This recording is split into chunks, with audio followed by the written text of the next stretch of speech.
Hi, this is Barnaby Dillon. I'm going to show you how to use quiz assignments in EDU 2.0. You can use them as alternatives to homework assignments, and then EDU grades them for you and puts them right in your gradebook. You can also use them for chapter or unit tests without allowing the students to cheat, and I'll tell you how to do that.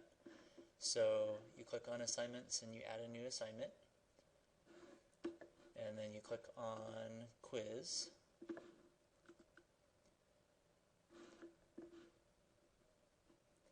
And then we're going to title it, so I'll just say quiz. You pick the category of points it goes in, and press save.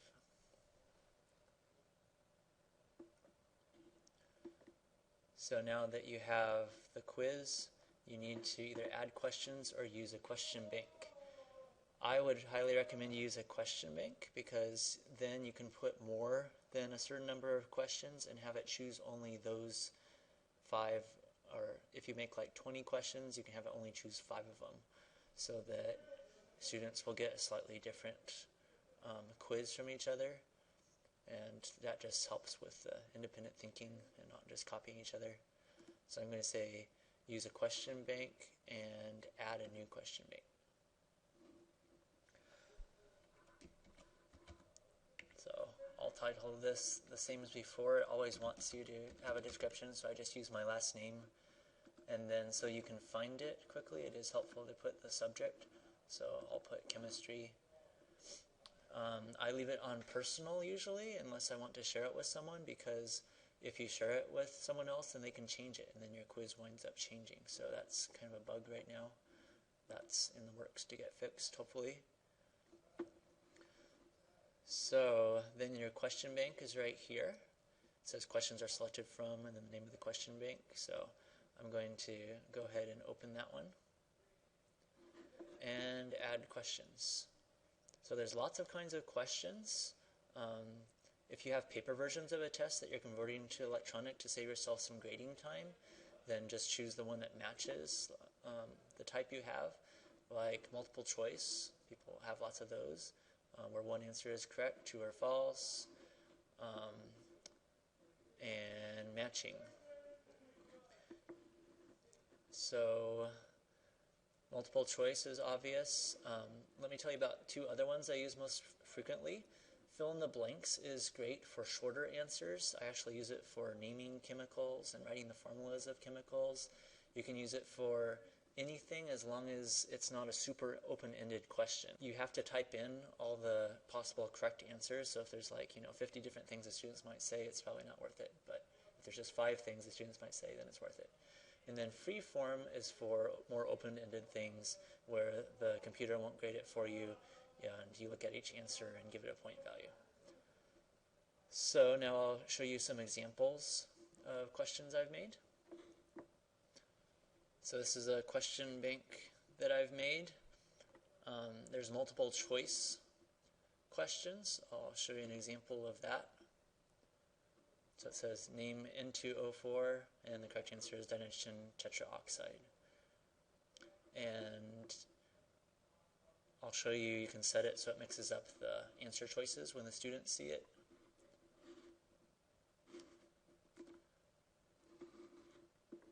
Now I'll show you an example of what I do for a short answer.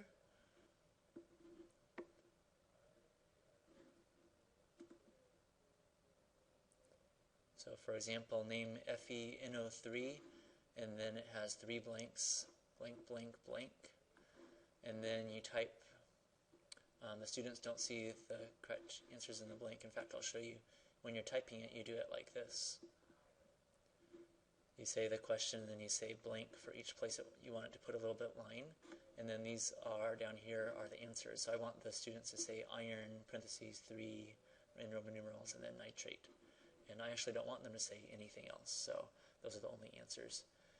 If I was okay with the kids saying other things, then I would put a comma and then type an alternative answer. Like that compound could also be ferric nitrate. And then the last kind I use is freeform for more open-ended problems. So this one says explain in words how you would solve the following problem, but do not solve it. So the students would type their procedure for solving a problem, and every student's going to have a little bit different answer, so I'll grade that one myself and assign a point value. That one, it just shows a text box for students to type in. So the way you use question bank, since I have actually 30 questions on that test, I don't want every student to take 30 questions, so I say select 15 questions each time the test is taken, and then each student will get 15 of those, and it'll be random. So every student's a little bit different. I do that because I have the students take the test during class. They're sitting right next to each other, so if they're looking at each other's screens out of the corner of their eyes, it's really not going to help them much. So let me show you how to set the options. So in the options, the most important thing is probably the begin and end date. If you want students to do this as a homework assignment, then you would set it to start the day it was assigned and to be due at a certain time, like midnight or something like that. If you want the students to be able to go back and take it as many times as they need to until they get a good score on it, then you can leave it open for longer than that, and you can set the maximum number of attempts there.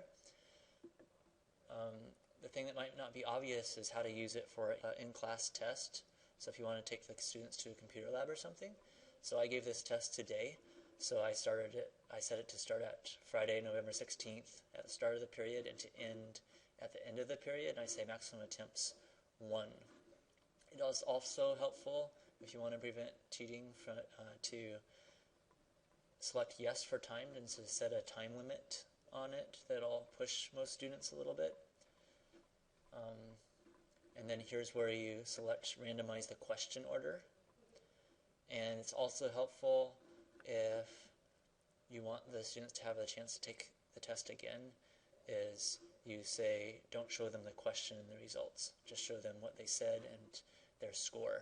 So they can kind of remember the questions and know what to study if they need to take the test again, but they won't know the exact answer unless they're pretty photographic. Okay, we're back in that sample quiz I made. Let me show you what to do if a student is gone and you need just them to be able to take it after the due date, but you don't want everybody to be able to go back and resubmit. So what you do is you click on show grade like that, and then you click allow late submissions, and now just that student can submit it late, but they can still only do it one time or however many times you pick. And that's all I have to show you. If you have any questions, you can email me or you can comment on the tech site.